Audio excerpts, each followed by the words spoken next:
Hey, what's up mga kalambak? So ngayon, samahan nyo ako at meron na naman tayong kakakainin. Ayan, so nakita natin si Kuya. Ayan, sobrang payat. At pinakain natin, inalok natin. Pero nung pinakain ko siya is tinapon niya lang yung pagkain. At ayun talaga kumain. Sabi doon nung tindero is ganyan to talaga yung kapag nakakita ng pagkain, tinatapon. Pati itong isa. Ayan. Ayan, para silang dalawa, mayroong diferensya sa utak. Kaya hindi umakusap ng matino. Kawawa naman sila. Kaso talaga ayaw nila kumain. So wala tayong magagawa. So maghanap tayo ng ibang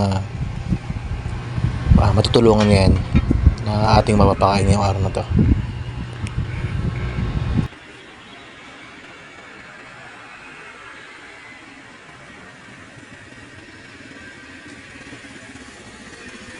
Kaya mo.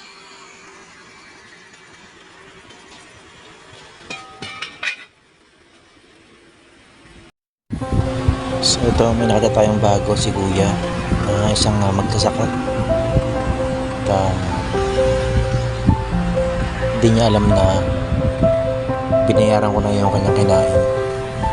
Nandito sa nagbabantay. Kaya nagulat siya nung nagbayad siya, is may nagbayad ako. Hindi ko sinabing ako. Si Kuya, pinayaran natin yung kanyang pagkain.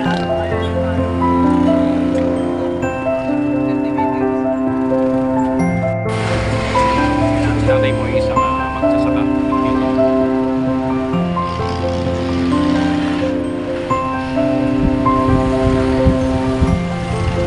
Ayan si tatay, grabe ngiti niya. Tuwan-tuwa siya dahil nakatipid siya rin sa pagbayad ng pagkain.